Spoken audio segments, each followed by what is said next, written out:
할렐루야. 우리 월요일 새벽 이 기도의 자리에 나오신 여러분을 주님의 이름으로 환영하고 축복합니다. 이 시간 다 같이 사도신경으로 우리 신앙을 고백하겠습니다.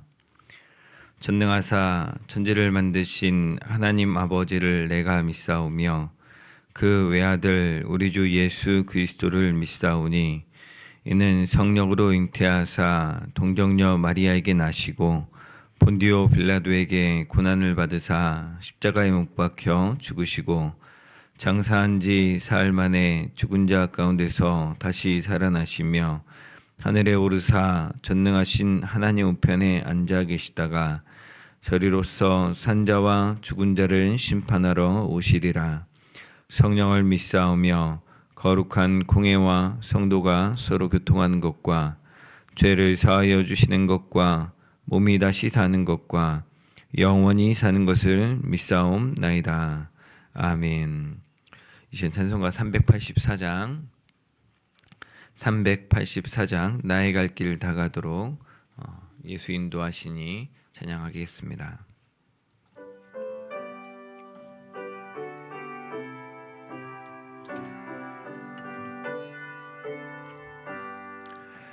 나의 갈 길 다가도록 예수 인도하시니 주 안에 있는 긍휼 어찌 의심하리요. 믿음으로 사는 자는 하늘 위로 받겠네. 무슨 일을 만나든지 만사 형통하리라. 무슨 일을 만나든지 만사 형통하리라. 나의 갈 길 다가도록 예수 인도하시니 어려운 일 당한 때도 족한 은혜 주시네. 나는 심히 고단하고 영혼 매우 가라나 나의 앞에 반석에서 샘물 나게 하시네. 나의 앞에 반석에서 샘물 나게 하시네. 나의 갈 길 다가도록 예수 인도하시니 그의 사랑 어찌 큰지 말로 알 수 없도다. 성령 감화 받은 영혼 하늘 날아갈 때에 영영 부를 나의 찬송 예수 인도하셨네. 영영 부를 나의 찬송 예수 인도하셨네.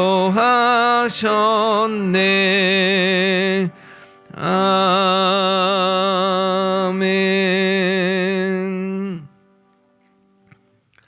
사랑하는 주님, 이 새벽 주님 앞에 나와 이 하루를 주님 앞에서 시작하고자 합니다.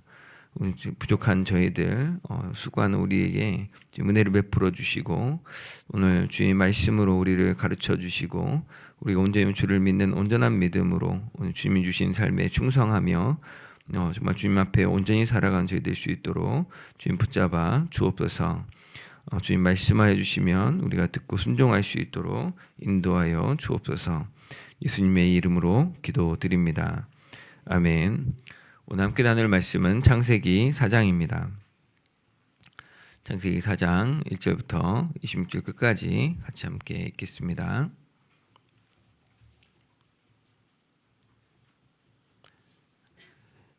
아담이 그의 아내 하와와 동침하매 하와가 임신하여 가인을 낳고 이르되 내가 여호와로 말미암아 득남하였다 하니라. 그가 또 가인의 아우 아벨을 낳았는데 아벨은 양치는 자였고 가인은 농사하는 자였더라. 세월이 지난 후에 가인은 땅의 소산으로 제물을 삼아 여호와께 드렸고 아벨은 자기도 양의 첫 새끼와 그 기름으로 드렸더니 여호와께서 아벨과 그의 제물은 받으셨으나 가인과 그의 제물은 받지 아니하신지라. 가인이 몹시 분하여 안색이 변하니 여호와께서 가인에게 이르시되 네가 분하여 함은 어찌 됨이며 안색이 변함은 어찌 됨이냐. 내가 선을 행하면 어찌 낯을 들지 못하겠느냐. 선을 행하지 아니하면 죄가 문에 엎드려 있느니라. 죄가 너를 원하나 너는 죄를 다스릴지니라. 가인이 그의 아우 아벨에게 말하고 그들이 들에 있을 때에 가인이 그의 아우 아벨을 쳐 죽이니라. 여호와께서 가인에게 이르시되 내 아우 아벨이 어디 있느냐. 그가 이르되 내가 알지 못하나이다. 내가 내 아우를 지키는 자니이까. 이르시되 내가 무엇을 하였느냐. 내 아우의 핏소리가 땅에서부터 내게 호소하느니라. 땅이 그 입을 벌려 내 손에서부터 내 아우의 피를 받았은즉 내가 땅에서 저주를 받으리니 내가 밭을 갈아도 땅이 다시는 그 효력을 내게 주지 아니할 것이요 너는 땅에서 피하며 유리하는 자가 되리라. 가인이 여호와께 아뢰되 내 죄벌이 자기치기가 너무 무거우니이다. 주께서 오늘 이 지면에서 나를 쫓아내시온즉 내가 죄의 낯을 배웁지 못하리니 내가 땅에서 피하며 유리하는 자가 될지라. 물은 나를 만나는 자마다 나를 죽이겠나이다.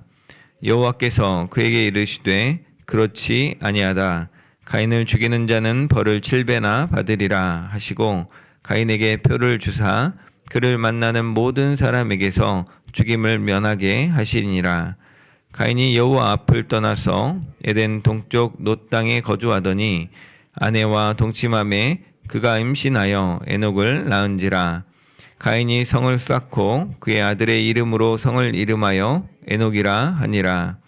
에녹이 이랏을 낳고 이랏은 무야엘을 낳고 무야엘은 무드사엘을 낳고 무드사엘은 라멕을 낳았더라. 라멕이 두 아내를 맞이하였으니 하나의 이름은 아다요 하나의 이름은 실라였더라. 아다는 야발을 낳았으니 그는 장막에 거주하며 가축을 치는 자의 조상이 되었고 그의 아우의 이름은 유발이니 그는 수금과 퉁소를 잡는 모든 자의 조상이 되었으며 신라는 두발가인을 낳았으니 그는 구리와 쇠로 여러 가지 기구를 만드는 자요 두발가인의 누이는 나아마였더라. 라멕이 아내들에게 이르되 아다와 실라여 내 목소리를 들으라. 라멕의 아내들이여 내 말을 들으라. 나의 상처로 말미암아 내가 사람을 죽였고 나의 상함으로 말미암아 소년을 죽였도다.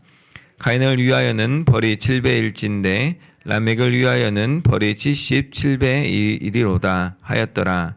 아담이 다시 자기 아내와 동침함에 그가 아들을 낳아 그의 이름을 셋이라 하였으니 이는 하나님이 내게 가인이 죽인 아벨 대신에 다른 씨를 주셨다 함이며 셋도 아들을 낳고 그의 이름을 에노스라 하였으며 그때 사람들이 비로소 여호와의 이름을 불렀더라. 아멘.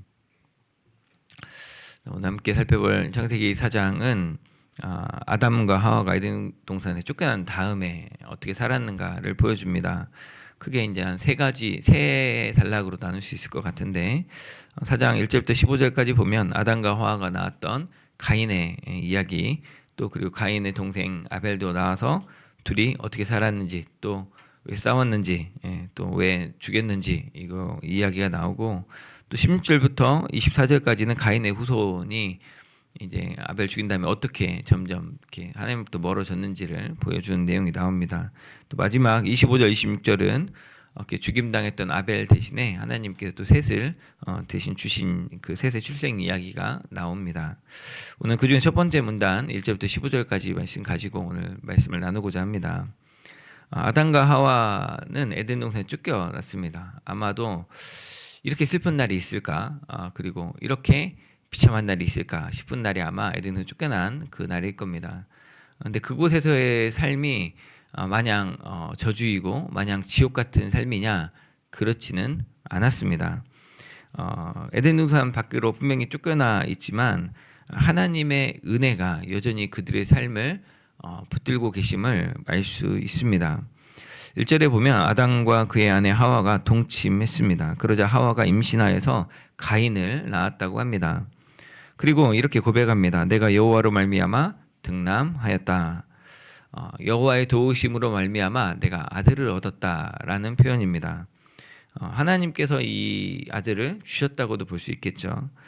말하자면 비록 에덴 동산 밖으로 나와서 에덴 동산 안에서 먹던 그 많은 각종 나무의 실과를 먹을 수 있는 것도 아니고 이제는 이제 땀 흘려 일해야 먹을 수 있는 험난하고 수고로운 인생인 건 맞지만 근데 그 아들을 임신하는 과정 또 출산하는 과정 낳은 아들을 보니까 이건 하나님이 도와주셨구나 여호와께서 나를 돕고 계시는구나를 알 수 있는 그런 사건이었다는 거죠.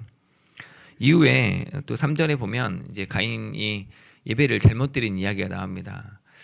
참 그러면 안 되는데 이렇게 가끔가다 보면 목사님, 장로님 자녀들도 이렇게 마음대로 안 되잖아요. 그래서 이제 분명히 잘 가르치려고 했을 텐데 예배를 잘못 드린 사건이 나옵니다. 근데 이때도 하나님은 이렇게 한편으로는 가인이 잘못 드리는 예배를 그냥 대충 받아서 대충 언젠가 잘하겠자고 그냥 받아주고 넘어가지 않으시고 가인의 예배를 거절하십니다.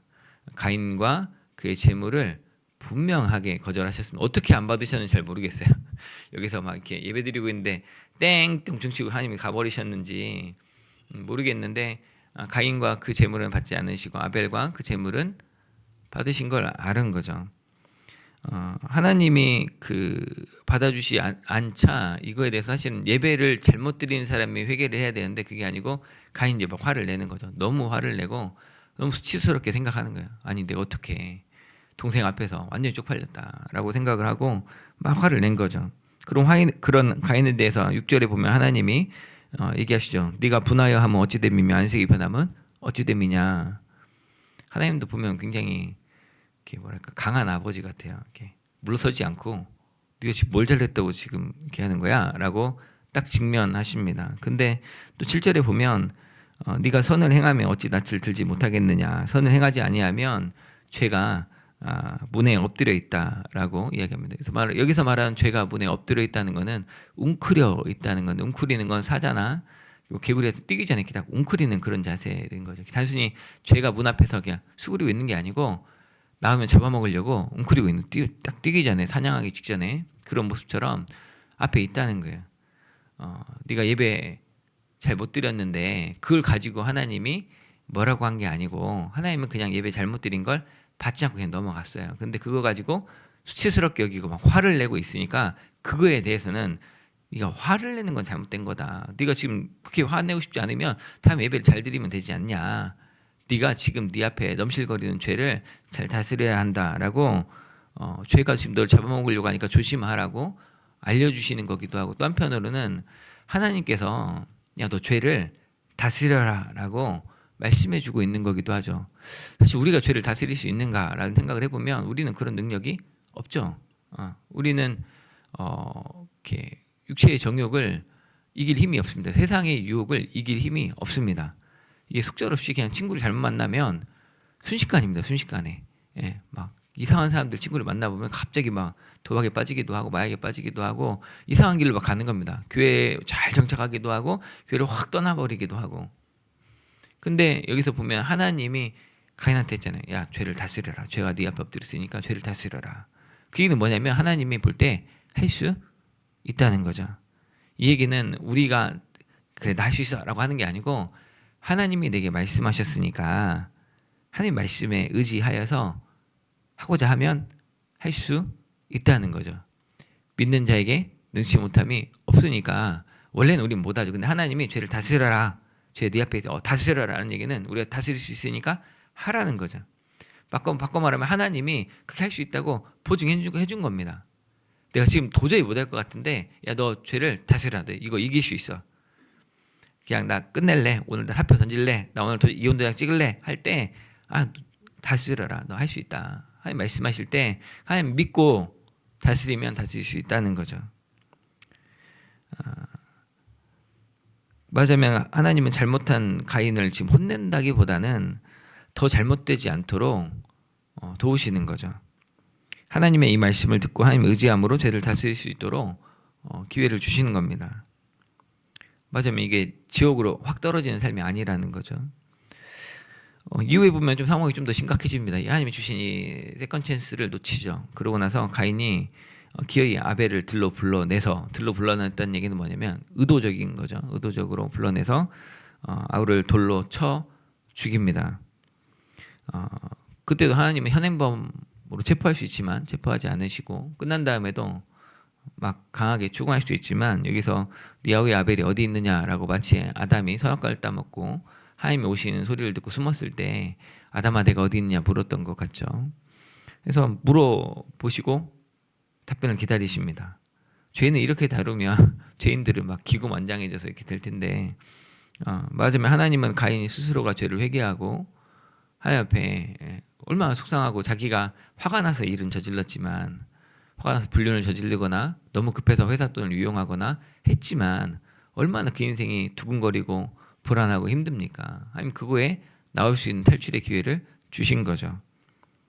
더 나아가서 13절에 보면 가인은 하나님한테 이제 그 아벨 죽인 것 때문에 혼을 나면서 네 땅에서 유리한 자가 되겠다고 하나님 벌을 주시니까 자기가 받은 벌이 너무 힘들다라고 투장합니다. 자기가 하나님 주신 벌을 받다 보면 죽을 것 같다고. 하나님 벌을 주시는 것은 죽이려고 주시는 게 아니고 회복시키려고 주시는 건데 내가 그 벌 받다 죽을 것 같다라고 이렇게 하는 거죠. 그래서 하나님은 15절에서 그냥 조용히 하고 그냥 잔말 말고 받아라라고 하지 않으시고 또 걔를 또 맞춰주십니다. 야 가인을 죽이는 자는 벌을 7배나 받을 거다. 걱정하지 마라. 너한테 표를 줄 건데 이 표를 갖고 다니면 사람들이 너를 죽이지 못할 거다.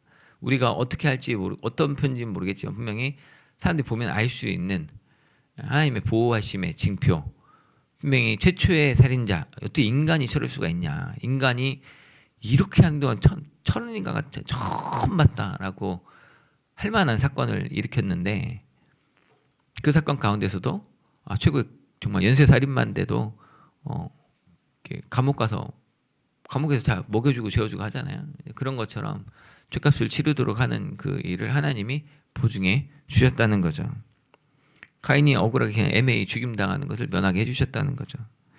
말하자면 하나님이 죄를 다루시는 모습을 보면 아담과 하와도 그렇고 가인도 그렇고 사실 또 우리 인생도 그렇고 하나님이 죄를 분명히 싫어하시죠. 죄는 하나님 안에는 원래 없는 거니까 어떻게 보면 하나님보다 더 대단한 거죠. 근데 그 하나님은 죄를 혐오하거나 몰아내는데 몰두하지 않으십니다. 없애버리려고 우리도 막 이렇게 뭐 새 옷에 뭐 묻으면 이렇게 지우고 싶은데 안 지워지면 잘라낼까라는 생각을 하기도 하잖아요. 근데 잘라낼 때 우리 안에 암덩이도 그렇지만 어디까지 어떻게 잘라내는 게 좋은가? 조금 잘라내면 재발의 위험성이 있고 좀 깨끗하지 않고 근데 좀 안전하게 하려면 좀 넉넉하게 잘라내야 되는데 넉넉하게 잘라내면 이제 또 기능의 훼손이 오죠. 우리가 건강을 잃어버립니다. 적당하게 딱 이게 1mm가 경계인지 1cm가 경계인지 이게 너무 어렵죠. 근데 여기서 그 하나님도 그런 방식으로 보면 죄를 잡자고 사람들을 잡지 않는다는 거죠.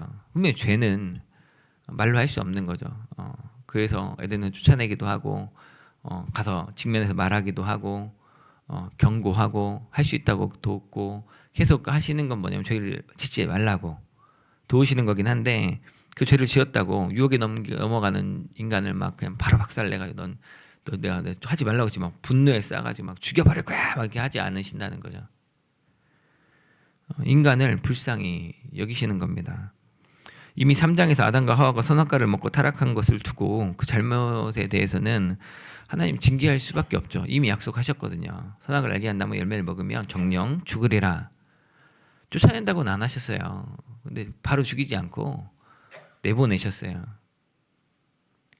당장 죽여도 할 말이 없는데 새로 만들어도 할 말이 없는데 죽이지 않으시고 내보내셨어요. 가죽옷을 제 입히시면서 분명히 징계하실 수밖에 없지만 또 정말 죽을 수밖에 없는 인생이지만 그 죄로 말미암아 땀 흘리는 고통을 받게 하고 해산의 수고를 주시면서 내보내신 거죠. 그 새로운 삶을 살게 하신 거죠. 죽진 죽지만 960살의 삶을 살도록 하나님이 허용해 주시는 거죠. 이것은 단편적으로 징계라기보다는 그 징계를 통해서 그 가운데서도 하나님의 은혜를 깨닫는 것이 회복의 치유의 과정, 하나님이 어떠한 분이시고 내가 누구인지 알아갈 수 있는 기회를 주셨다고 할 수 있겠습니다. 분명히 두말할 것 없이 아인과 하와는 우리 모든 인류의 거의 원흉이라고 할 만큼 원죄를 지었던 그 죄인이죠. 그래서 에덴 동산에 쫓겨나고 다시는 들어가지 못하도록 두루두는 화영검을 가지고 그 길목을 막았습니다. 하지만 그거는 하나님께 버림받은 게 아닙니다. 그러니까 징계받은 건 맞는데 버림받은 것은 아닙니다. 사랑하는 아들, 딸이기에 징계하시는 겁니다. 우리가 이렇게 격리되는 것을 병원에 있는데 코로나19가 걸렸어요. 그러면 그 사람은 바로 격리병동을 옮기잖아요. 옮길 수밖에. 여기다 놔두면 이거 여기 다 망가지고 난리가 나죠. 그러니까 이제 그럴 수가 없고 이 사람을 지금 미워서 그런 게 아니고 전체를 봐서 그럴 수가 없어서 이 죄를 도려내 가지고 옮길 수밖에 없는 거예요. 에덴 동산 밖으로 내놓는 거죠. 아담과 하와는 그 분리 자체가 정말 끔찍한 정말 절망적인 그런 경험이었겠지만 하지만 하나님은 그 격리된 환자를 버려두신 게 아닌가. 버리는 것이 아니라 친히 그 격리병동으로 에덴산 밖으로까지 찾아오셔서 나중에 보면 가인과 또 대화를 이어나가시죠. 에덴 동산 안에서만 하나님과 대화를 한 게 아니고 밖에서도 대화하는 삶을 허락해 주신 거죠. 돌보시고 대화하시고 도와주시는 거죠. 아담과 하와가 죄인이었듯이 그의 아들 가인도 죄인입니다. 예배를 잘못 드린 거 가지고 그 인생을 한 번에 아니 너 죄인이야 처음 잘못했을 때 바로 저를 징계하지도 않으셨지만 하지만 그로 인해서 죄로 사로잡힐 것을 분명히 경계해 주시고 가인이 그리고 또 우리도 죄를 더 짓지 않도록 더 악한 마음으로 더 분노로 충동돼서 넘어가지 않도록 바라신다는 거죠. 가인처럼 또 우리도 죄에 넘어가서 그 죄의 무게를 결국 감당할 수밖에 없는 우리가 만들어 놓은 절망 속으로 점점 더 깊이 빠져들어가는 한계가 있긴 하지만 하나님은 그런 가인을 또 그런 우리를 내버려 두지 않으시고 그 죄로 망가져가는 인생에게도 소망을 주시고 회복의 길을 열어 주시는 겁니다. 그리고 우리가 보듯이 우리 가정이 또 이 교회가 하나님의 은혜 가운데 회복의 길을 걷고 있는 것이죠. 망한 것 같고 소망 없어 보이는 직장이라도 이 나라라도 기적처럼 하나님께서 새롭게 하시고 희망을 일순간에 이게 1년 전에 상상하지 못한 삶을 1년 후에 살게 하시는 거죠. 훌륭한 대통령도 있고 대단한 일꾼들도 있어서 그 사람들이 있으니까 교회가 또 나라가 직장이 잘 되는 거지라는 말도 맞지만 근데 해서 어떤 사건이 정말 결정적이다라고 평가할 수도 있겠지만 우리가 호흡하고 살고 있는 이 세상은 분명하게 하나님의 주권 아래 하나님의 은혜 아래 존재하고 있다는 것이죠. 그 하나님의 선하심을 보셔야 됩니다. 그래서 우리의 심장은 우리가 게으르다고 안 뛰고 피곤하다고 안 뛰는 게 아니고 혼자서 열심히 뛰고 있는 거죠. 내가 막 나쁜 짓을 할 때나 좋은 일을 할 때나 열심히 뛰고 있는 거예요. 하나님의 은혜가 우리를 붙들고 계시는 겁니다. 하나님의 아름다운 창조와 그 완벽한 세상에 우리가 오물을 묻히고 흠집을 내는 것처럼 우리는 자꾸 죄를 짓고 이 세상은 악으로 치닫는 것은 분명해 보입니다. 두말할 것 없죠. 점점 더 악하고 새로운 악이 정말 창조적인 악이 계속 벌어집니다. 그렇지만 그런 와중에도 하나님의 선하심은 전혀 후퇴함이 없습니다. 이렇게 망쳤는데 우리가 이렇게 살 수 있다고? 놀랄만한 일들이 이 대한민국 안에 이 교회 안에 또 우리의 가정과 내 인생 안에 있는 것이죠. 내가 지은 죄, 우리가 마주하고 있는 죄를 직면하면 지금 죽어도 이상하지 않죠. 지금 다 망해도 앞소리 못하죠. 근데 살려주셨잖아요. 그리고 다시 해보라고, 죄를 다스리라고 주시고 우리를 지켜주셔서 너를 함부로 못하도록 사람들이 하심으로써 하나님만 우리를 징계하시고 그 누구에게도 죄와 사망의 법에서 너를 구원하여 죄와 사망의 법에서 생명의 성리의 법이 너를 구원하였다라고 하나님의 사랑에서 그 무엇도 끊을 수 없다고 선포하시는 거죠. 살다 보면 가인도 낳고 아벨도 낳습니다. 또 살다 보면 예배 잘 드리는 날도 있고 예배를 폭망하는 날도 있겠죠. 알면서도 절제가 되지 않는 날, 기어이 화를 내는 날이 있겠고, 또 기어이 속임으로 거짓말을 해버리고 아닌데도 긴척하고 맞는데도 아니라고 뻔뻔하게 연기하는 하나님 앞에서도 그러는 삶을 살 때도 있습니다. 근데 그런 우리의 삶이지만 우리의 소망, 우리의 삶의 진정한 새로운 삶의 의미는 그런 죄인된 우리가 죄를 짓지 않는 어떤 선행에서 나오지 않고 이런 죄인을 은혜로 붙드시는 하나님.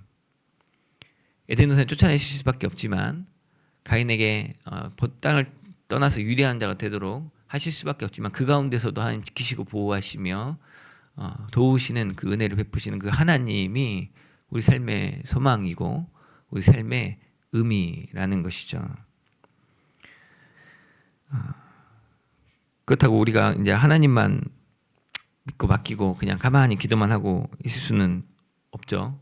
우리 뭔가를 해야겠죠. 하나님이 나를 붙들어서 인도해 주시라고 해야 될 건데 결국은 우리가 또 뭔가를 해야 됩니다. 하나님이 나를 주동하시든 아니든 내가 밥도 해야 되고 청소도 해야 되고 공부도 해야 되고 몸 움직여서 땀 흘려 일해야 소득을 얻으니까 우리가 또 해야 되죠. 하나님 은혜라고는 하지만 근데 그거를 제가 얘기하고자 하는 건 내 힘으로만 잘해보려는 그 진실, 난 정말 진실하게 정말 잘하려고 그랬어라는 그 마음 가지고는 잘할 수가 없다는 거죠.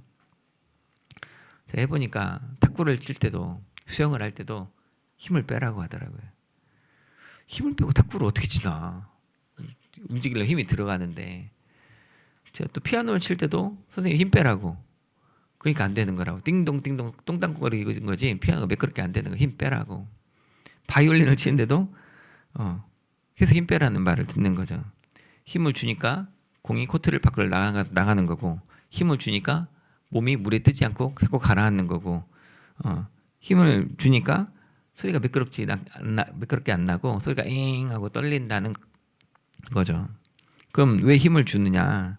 모든 선생님이 하시는 얘기는 또 제가 경험하는 것도 잘하고 싶은 욕심이 있을 때 나는 힘을 빼야지 의지적으로 힘을 빼라고 하는데 무의식 밑에서는 힘을 꽉 주고 있는 잘해야지 이게 내가 해야지 내가 열심히 했으니까 열심히 모았으니까 잘 되겠지 이게 힘이 들어가가지고 나도 모르게 부상을 주고 못 움직이게 한다는 거죠.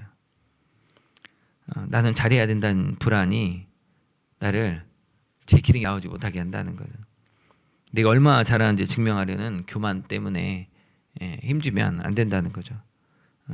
그러니까 힘 빼라는 것은 아무것도 하지 말라는 말은 아닌데 내가 하긴 하는데 내가 하는 게 아니고 이건 하나님이 해주십시오.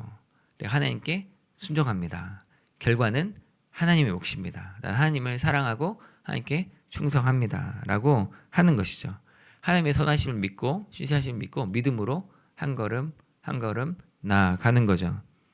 우리가 가지고 있는 불안과 염려 당연히 있죠. 그걸 누구한테 얘기하겠습니까? 하나님께 얘기하는 거죠. 하나님께.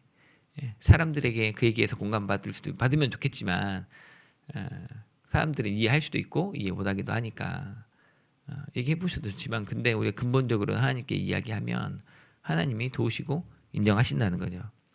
계속 얘기하지만 하나님이 원하시는 것은 거룩입니다. 그 거룩은 능력이 아니고 어떤 입증한 어떤 성과가 아니고 뭔가 해내야만 하는 의무가 아니라 하나님을 사랑하는 겁니다. 다른 걸 사랑하지 않고 하나님께만 사랑하고 하나님께만 충성하는 겁니다.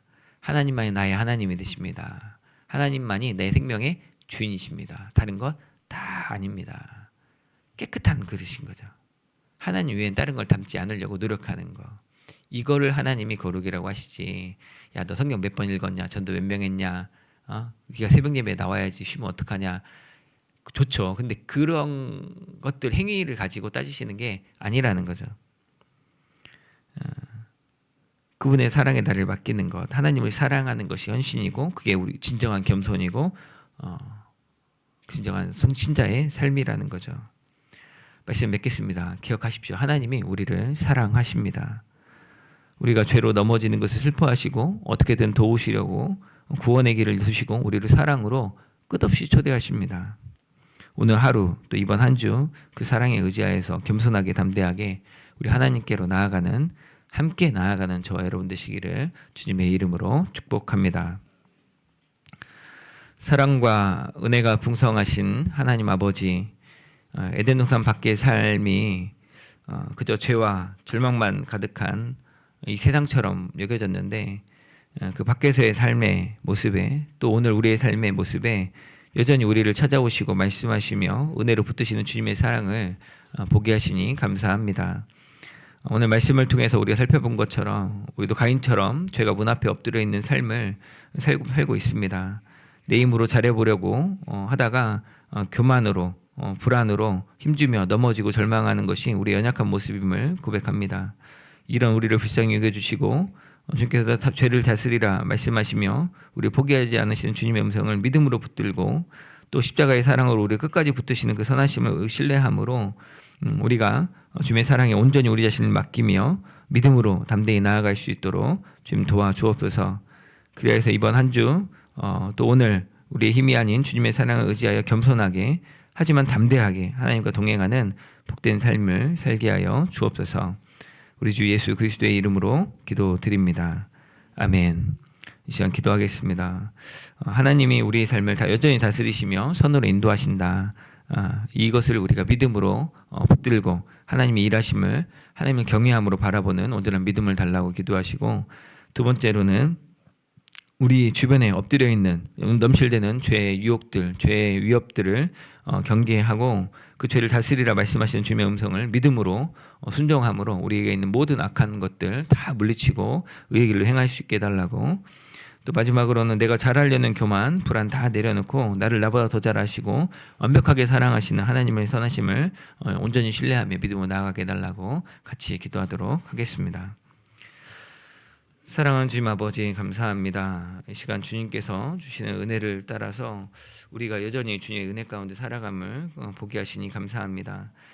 우리 삶에 하나님으로부터 분명히 우리가 놓쳐버린 그 기회의 삶들이 있고 그 삶 가운데 우리가 실수하고 또 우리가 우리 육신적인 정욕으로 어리석은 교만으로 넘어지고 실패한 방황했던 것 또한 이 시간 알고 또 주 앞에 회개하며 고백합니다. 하지만 정말 이런 우리의 죄를 짓는 것보다, 이 세상의 모든 사람들이 죄를 짓는 것보다 하나님의 선하심이 더 크시며 하나님의 그 사랑으로 우리를 선으로 구원으로 인도하시고자 여전히 우리를 기다리고 계신 것을 또한 봅니다.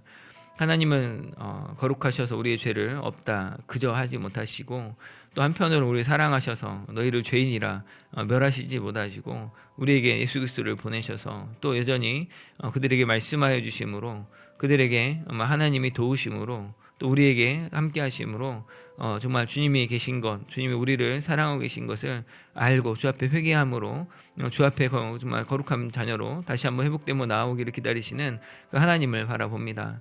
하나님 아버지, 우리가 그 하나님의 선하심을 의지하여서 이 세상을 살아갈 수 있도록 정말 하나님의 선하심을 볼 수 있는 믿음의 눈을 보게 하여 주시옵소서.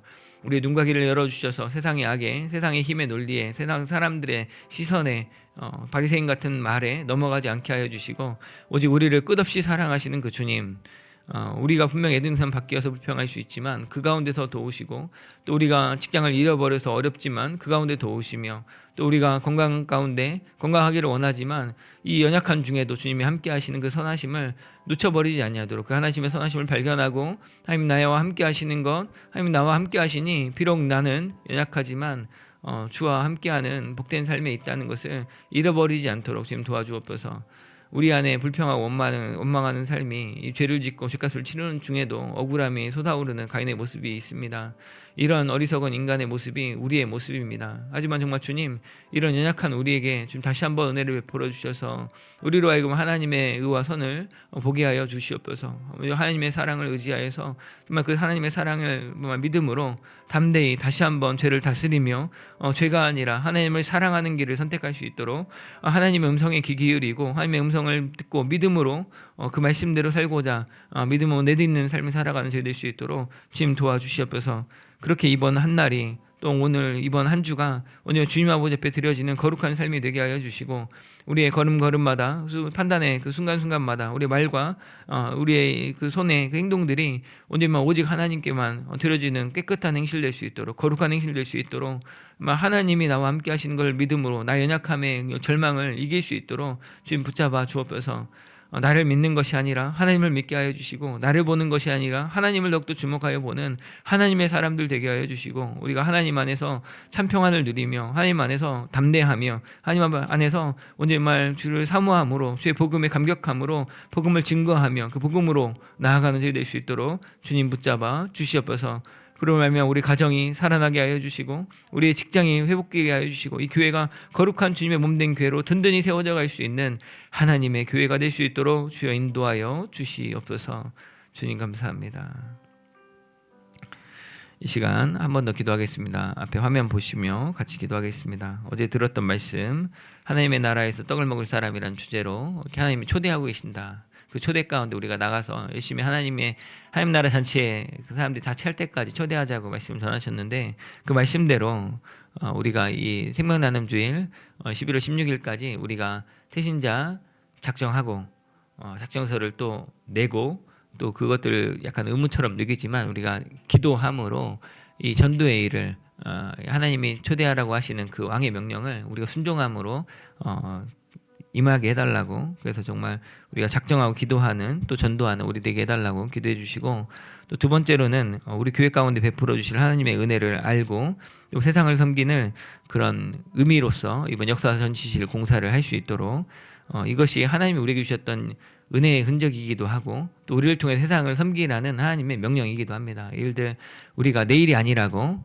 가볍게 여기는 것이 아니라 우리가 뭐 액수의 문제나 어떤 능력의 문제가 아니라 우리가 사랑하고 하나님께 순종하는 문제로 이 일들을 위해서 같이 기도하고 십시일반 우리 마음들을 모아서 주께 헌신하는 우리 되게 해달라고 기도해 주시면 좋겠습니다. 또한 이 공사비 2억 원 정도가 잘 채워지고 또 우리가 기도하는 가운데 이 선교 역사의 은혜를 잘 계승하는 우리가 계기가 되게 해달라고 기도해 주시면 좋겠습니다.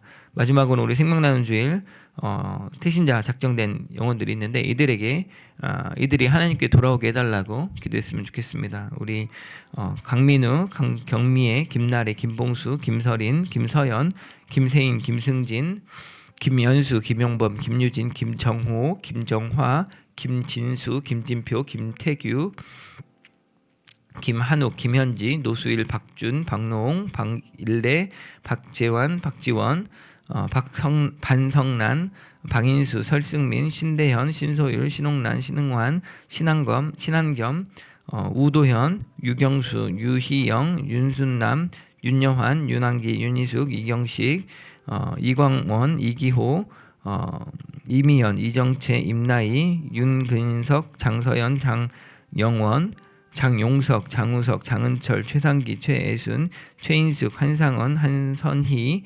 황용화 이들 가운데 주님 은혜 베풀어 주시라고 또 이들을 작정하고 애끓는 마음으로 기도하는 그 작정자들에게도 하나님 마음 주셔서 하나님이 원하시는 구원하시는 그 기쁨의 잔치에 참여하게 해달라고 그것들을 가보고 같이 즐거워할 수 있는 귀한 전도자들 되게 해달라고 기도해 주시면 좋겠습니다. 그 외에 각자 개인 기도 좀 가지고 기도하시고 돌아가시기 바랍니다. 기도합니다. 사랑하는 주님 아버지 이 시간 우리가 주신 말씀 생각하며 다시 한번 믿음으로 순종을 결단하며 기도하며 나아가고자 합니다. 하나님 아버지 하나님의 나라에서 떡을 먹을 사람이 누구이냐고 하나님 떡을 먹을 만한 사람을 초대하라고 말씀하시는 왕의 명령을 우리가 기억합니다.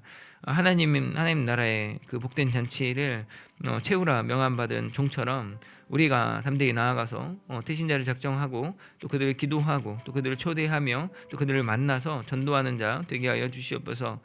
우리가 할 수 있는 것은 그를 신자가 되게 하는 것이 아니라 우리가 할 수 있는 것은 그를 품고 기도하는 것이고 그에게 복음을 담대히 말하는 것인 줄 믿습니다. 하나님 아버지, 우리의 입술을 주관하여 주시고 우리 안에 담대함을 허락하여 주셔서 나의 지혜나 나의 그 말에 능숙함이 아니라 오직 하나님이 작정하신 영혼을 하나님께서 부르실 때 나를 사용하시고자 하는 그 마음을 믿는 믿음으로 담대히 나아가서 또 겸손하게 또 하나님만 의지함으로 기도하며 전도할 수 있도록 주님 도와주시옵소서. 하나님의 때에 그 영혼을 하나님께서 부르실 줄 믿사온데 아버지, 우리가 복음 전하는 것이 쉬지 않도록 오늘 복음이 예수 그리스도가 어떻게 복음이 되는지, 또 우리 예수 그리스도를 믿는 삶이 어떻게 복음으로 살아가는 삶이 되는지를 분명히 우리가 알고 정립되게 하시고 또 그것들을 나누고 적용하여서 그들을 이 복음의 삶으로 초대하고 그들을 돕는 저희가 될 수 있도록 주님 축복하여 주시옵소서. 하나님 아버지, 또한 우리 교회 132년의 선교 역사를 감당케 하시고 또 지금까지 주신 은혜 감사합니다. 하나님, 정말 인간적인 마음으로 많은 실수들을 하고 또 많은 완악한 모습들로 죄를 지었음도 맞습니다. 하지만 우리의 어떤 그 겸손함과 우리의 성공의 이야기가 아니라 우리의 이런 실패 가운데서 지금까지 우리를 붙드셨던 하나님의 은혜의 역사인 줄 압니다. 하나님, 이 역사를 정말 우리에게 주신 은혜를 헤아려서 감사하고 또한 그 역사를 또 이 땅 가운데 소개하는 귀한 축복의 통로가 되는 사역으로 우리 이 역사관 역사 전시실 조성 공사를 하고자 합니다. 하나님 아버지, 이 일들 우리가 사실 내일이 아니라고 미루고 싶고 우리에게 당장 필요가 아니라고 미루고 싶지만 하나님이 그동안 우리에게 주셨던 그 은혜에 대한 증거로서 우리가 마땅히 해야 될 일인 줄 압니다. 하나님 아버지, 이 일들 우리가 이 삶의 의미들을, 이 헌신의 의미들을 바르게 헤아리게 하여 주셔서 이 섬에 속한 모든 성도들이 이 섬교회 역사에 대해서 우리가 관심을 가지고 알게 하여 주시고 이것들을 바로 세우는 일에 온전히 정말 하나님께서 부르신 하나님의 백성인 것을 분명히 알게 하여 주셔서 이 역사관 역사전시실 조성공사가 하나님 뜻 안에서 순조롭게 진행될 수 있도록 지금 도와주시고 이를 위해서 우리가 기도함으로 그 필요한 공사비나 필요한 어떤 사람들의 관계들이나 이 일들을 알리고 초대하고 이것들을 소개하는 일들 가운데 우리가 모두가 살아있는 정말 복음의 전도자처럼 이 하나님 주셨던 은혜를 소개하는 귀한 축복의 통로 될 수 있도록, 은혜의 계승자 될 수 있도록 주님 붙잡아 주시옵소서.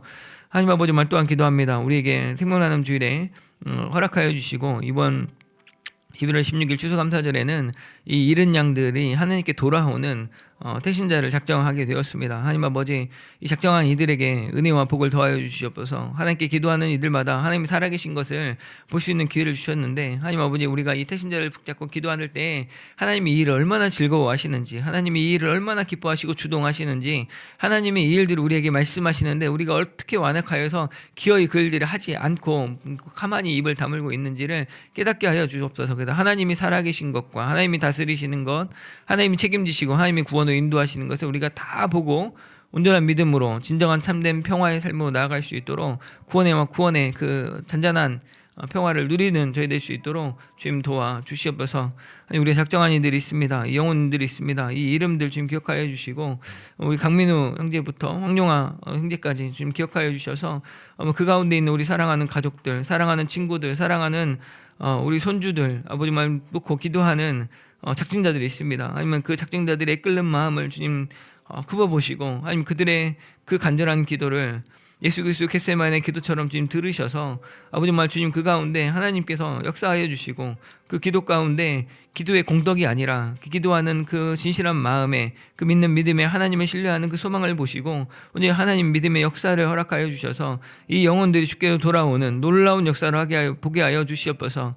해마다 그저 연례 행사처럼 치르는 행사가 아니라 이때라도 우리가 하지 않으면 안 되겠다. 한 번이라도 우리가 결단하고 나아가는, 또 정말 우리가 해야 하는 일이 무엇인지, 우리가 살아야 하는 삶이 어떤 삶인지를 포커싱하는 선명한 귀한 삶이 될 수 있도록 지금 이 일들 가운데 지금 말씀하여 주시옵소서.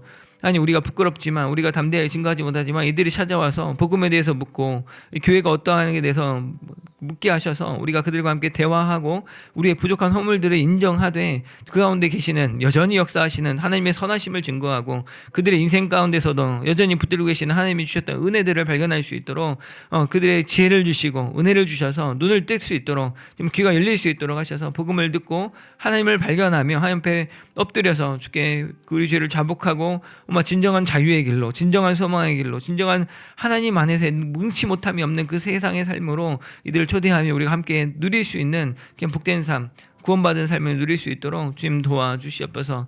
우리 교회 그런 복된 교회 되게 하여 주시고 우리 가정 그런 복된 가정 되게 하여 주시옵소서. 한 번밖에 없는 인생을 정말 후회함 없이 정말 세상적인 돈이나 명예나 어떤 성공을 바라며 뛰는 인생이 아니라 썩어질 것들을 위해서 좀 배설물로 여길 것들을 위해서 힘쓰는 인생이 아니라 그 모든 것들을 다 가지고 한 영혼을 위하여서 정말 하나님께 우리에게 주신 하나님의 영광을 그 영광이 되는 그 삶으로 하나님의 형상으로 증거되는 삶을 위해 살아가는 불꽃같이 살아가는 정말 하나님 앞에 모든 호흡을 주 앞에 내어드리는 저희 될 수 있도록 주여 붙잡아 주시옵소서. 주여 은혜를 베풀어 주시옵소서. 주여 아버지 은혜 베풀어 주시옵소서. 사랑 충만들 주여 붙잡아 주옵소서. 사형제 담대한 마음 가져 주시고 이 2차 시험 가운데 주님 말씀하여 주옵소서.